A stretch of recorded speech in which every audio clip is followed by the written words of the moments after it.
A radio host's voice crackled through the static as Muhammad Ali sat across from him in the small studio, sweat still glistening on his forehead from his morning training session.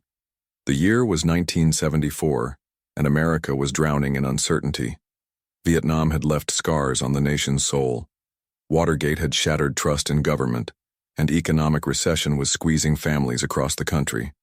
The host leaned forward, his eyes heavy with the weight of countless listener calls. "Champ, we've got people calling in every day asking how to keep going when everything feels hopeless. Single mothers working 3 jobs, veterans coming home to nothing, kids growing up in neighborhoods where dreams go to die.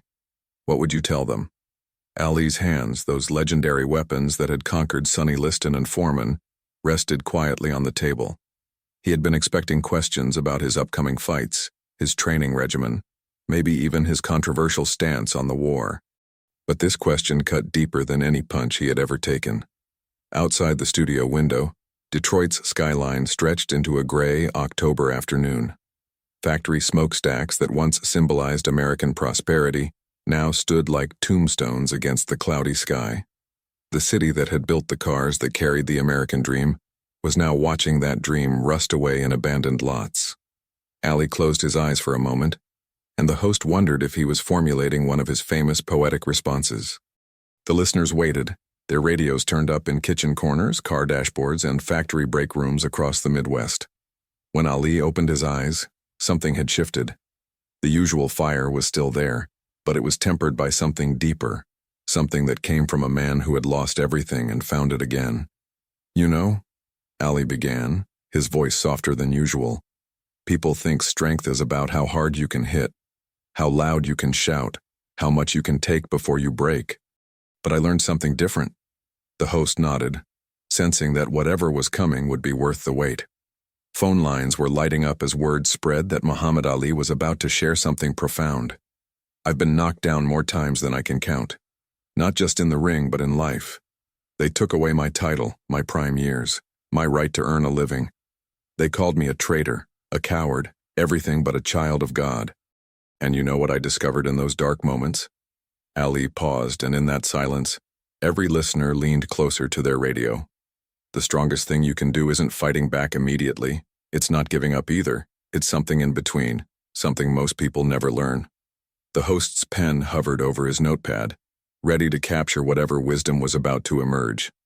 When life knocks you down, and it will knock you down, you don't have to get up swinging. You don't have to pretend it doesn't hurt.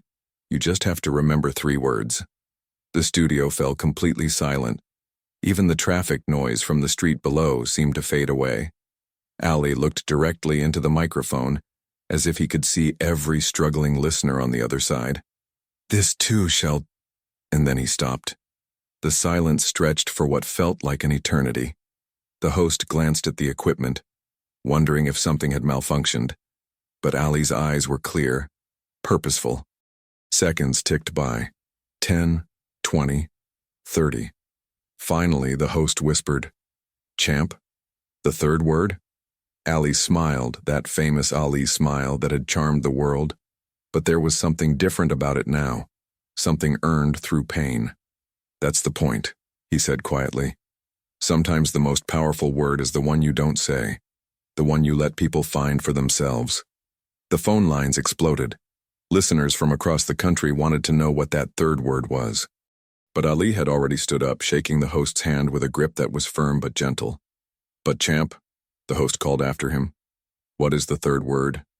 Ali paused at the studio door, his silhouette framed against the hallway light. "Ask me again in 20 years, he said.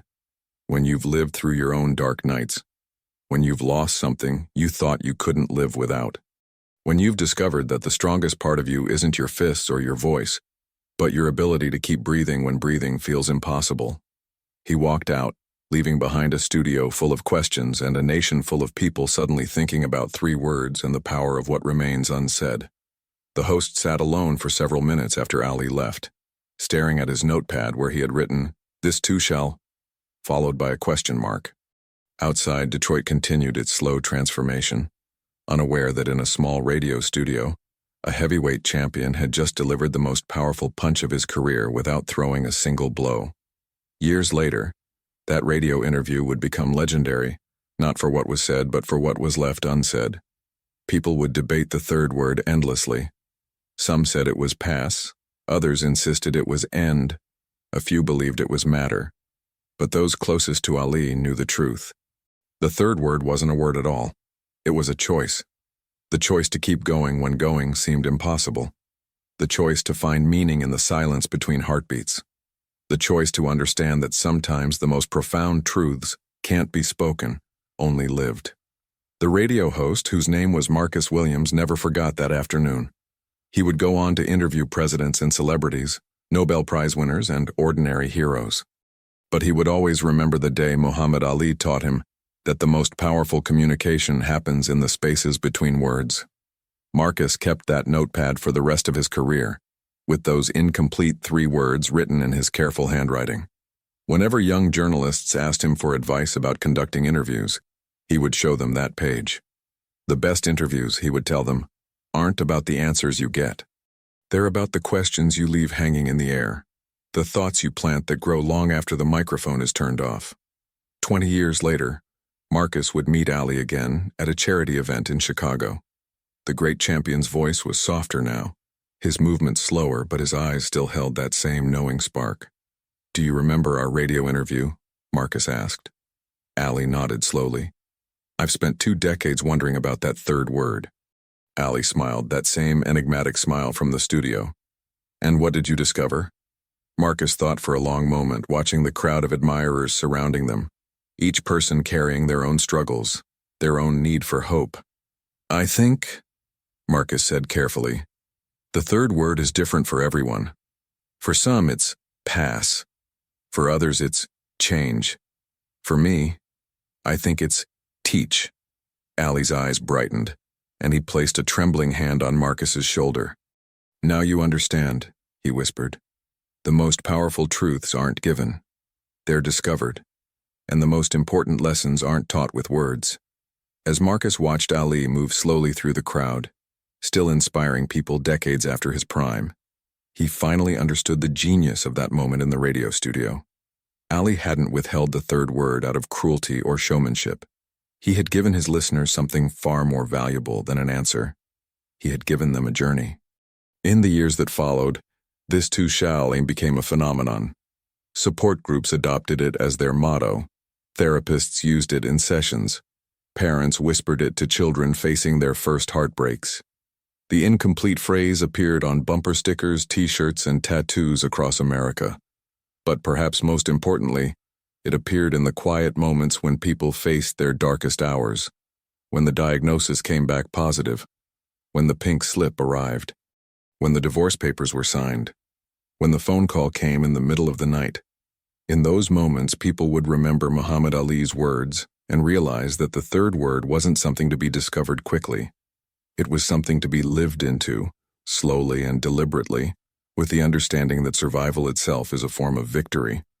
The radio station in Detroit eventually closed down, a victim of changing times and corporate consolidation. But the building still stands, and sometimes on quiet October afternoons when the light hits the windows just right, you can almost hear the echo of a conversation that changed how a nation thought about hope. Marcus Williams retired from broadcasting but never stopped telling the story.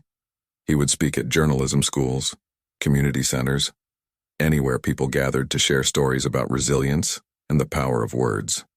"Muhammad Ali taught me," he would always conclude, "that sometimes the most important thing you can give someone isn't an answer. It's permission to find their own."